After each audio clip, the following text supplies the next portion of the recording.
تعمیر ملت کانفرنس کے سلسلے میں جموں میں کل علماء اور اسکالروں کی مخملی کہکشاں نے خطاب کیا۔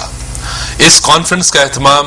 وفاق علماء جموں کشمیر نے کیا تھا۔ ریاست اور بیرون ریاست کے ممتاز علماء دین، تنظیموں کے سربراہان اور دیگر گروپوں نے کانفرنس میں شرکت کی۔ اپنے صدارتی خطبے میں جموں کشمیر کے مفتی اعظم مولانا مفتی بشیر الدین نے کہا کہ اسلام ہمیں یہ سبق دیتا ہے کہ ہم دیگر مذاہب کو قدر کی نگاہ سے دیکھیں۔ انہوں نے کہا کہ اسلام ہمیں مذہبی، ذات پات، رنگ و نسل کی وابستگیوں سے بالاتر ہو کر اقوام عالم کی خدمت کرنے کا بھی درس دیتا ہے۔ مفتی اعظم نے کہا کہ نئی نسل کی بہتر اور خوشحال زندگی کے لیے اس بات کو یقینی بنایا جانا چاہیے کہ موجودہ طرز حیات کو ایک مثبت سمت دینے کے لیے اسلامی تعلیمات پر سختی سے عمل کیا جائے۔ انہوں نے کہا کہ نئی نسل کی خوشحالی اور ترقی کا راز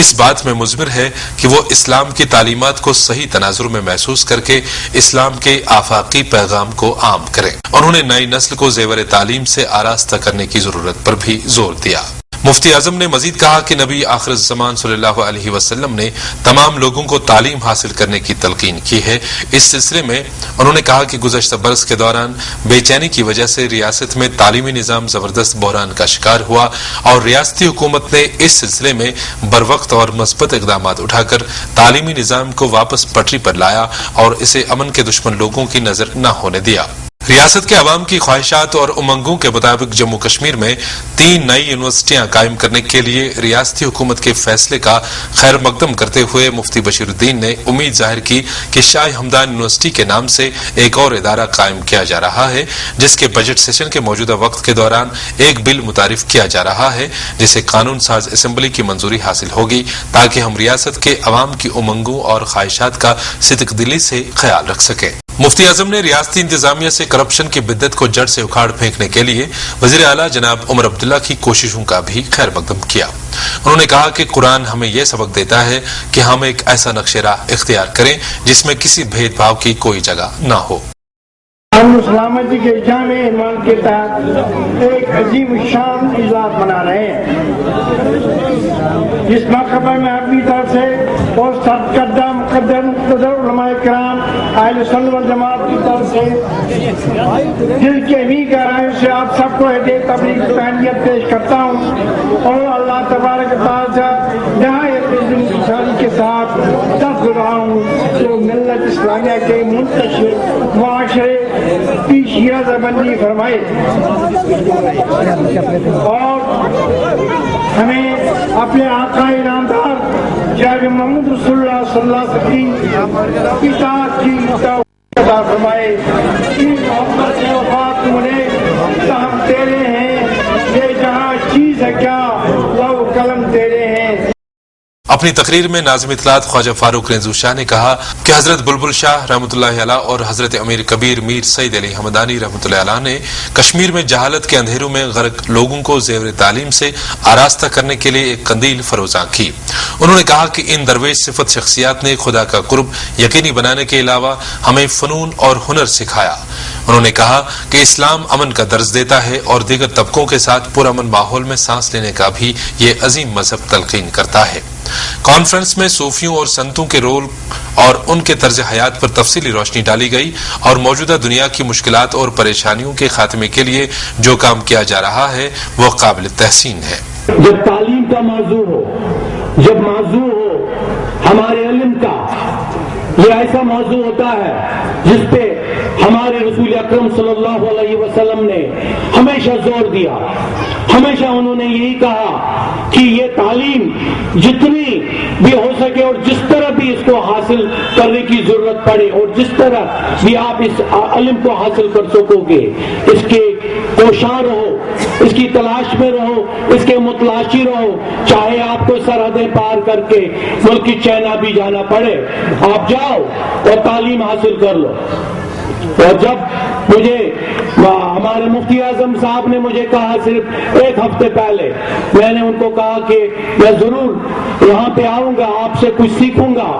اور اپنے بھی چند الفاظ اس بارے میں کہوں گا کہ انہوں نے مجھے حکم دیا کہ آپ شاہ ہمدان پہ کہیں گے، آپ بلبل صاحب پہ کہیں گے، کیونکہ حال ہی میں صرف چند مہینے پہلے مفتی اعظم نے وہاں پہ کشمیر میں وہ بھی شہر کے اندرونی ایک بہت بڑے علاقے میں ایک ایسی کانفرنس کا انعقاد کیا جو کہ شاہ ہمدان کے ساتھ منسوب تھی. شاہ ہمدان، اور جب ذکر ہو ایسے امیر کبیر کا، اور جب ذکر ہو ہمارے امیر بلبل صاحب کا، جنہوں نے پہلے اذان دی ہمارے جموں کشمیر میں، جنہوں نے یہاں متعارف کیا ہمارے رسول اکرم صلی اللہ علیہ وسلم کو، اور جنہوں نے ہمیں اس گنگور اندھیرے میں روشنی دکھائی. میرے خیال میں جب ہم ان کا ذکر خیر کریں اور ایسے عالموں میں کریں تو ضروری ہے کہ ہم یہ بات ان لوگوں کو بھی مبارکباد دیں جو ایسی محفل کا، ایسے اجلاس کا، ایسے اینول کانفرنس کا، ایسے سیرتی کانفرنسوں کا انعقاد کرتے ہیں، اور موقع ملتا ہے ہم سب کو ایک دوسرے کو سمجھنے کا بھی اور یہ سمجھنے کا بھی کہ آج جو اس گنگور اندھیرے میں ایک انقلاب جو نیا ابھر رہا ہے، وہ انقلاب ملت کا انقلاب ایسا ہے کہ اتفاق کی بات ہو، اور جب اتفاق کا جلسہ ہو رہا ہو تو ہم کیوں نہ اس میں شمولیت کریں. میں بھی ہمیشہ بار بار کہتا رہا اپنے ذاتی الفاظ میں، جیسے کہ ہمارے شیخ غلام رسول صاحب کے بھی اس کے بڑے علمبردار رہے ہیں، ہم ہمیشہ کہتے رہے کہ ہم اہل اعتقاد ہیں، اور جب ہم اہل اعتقاد ہیں ہمیں اپنے اعتقاد پہ چلنے دو، ہمیں جانے دو ان شخصیات کے مزاروں پہ جن شخصیات نے یہاں ہمیں اندھیرے میں روشنی دکھائی. ہمیں کہاں معلوم تھا کہ یہ اسلام جو ہے، جو اسلام عرب میں آیا تھا،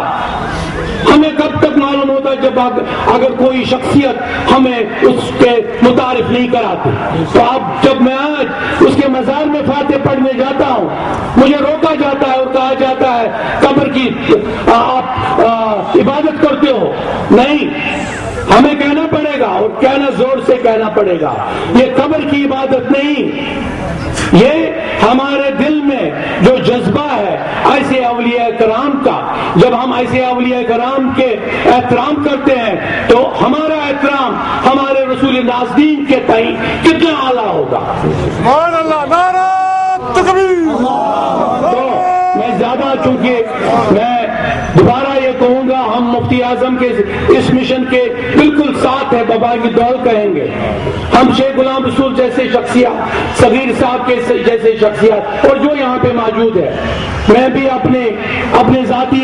الفاظ میں کہوں گا اور یا اگر منصبی الفاظ میں بھی کہوں گا کہ ایک ایسا مشن ہے، اتفاق کا مشن، جس اتفاق کے ساتھ ہم سب ہیں اور ساری ملت ان کے ساتھ ہے. شکریہ. اجتماع سے وزیر اعلیٰ کے مشیر مبارک گل اور M L C Sheikh Ghulam رسول، خطیب ہند علامہ مفتی ساگر احمد قادری، مولوی مفتی عبدالرؤوف قادری اور میاں بشیر احمد نقشبندی لاروی نے بھی اپنے خیالات کا اظہار کرتے ہوئے اسلام کو صحیح تناظر میں پیش کرنے کی ضرورت پر زور دیا اور اسلام کی حقیقی شناخت کو منظر عام پر لانے کے لیے کہا تاکہ دنیا بھر میں اسلام کے خلاف سازشوں کو مؤثر طور رد کیا جا سکے. دنیا کی ہوس میں پھانس کر کے، دنیا کی حرص و لالچ میں آ کر کے تم نے دنیا کو ترجیح دی، اللہ تعالیٰ کے حکم کو نہیں مانا. آج جہنم کی آگ میں تمہیں جانا پڑے گا. اللہ اکبر کبیرہ. علم دین یہ ایسی دولت ہے جو انسان کو دنیا میں بھی عزت دلاتی ہے، آخرت میں بھی باعزت یہ کر دیتی ہے، آخرت میں بھی باوقار کر دیتی ہے. علم دین یہ ایسی دولت ہے، سبحان اللہ.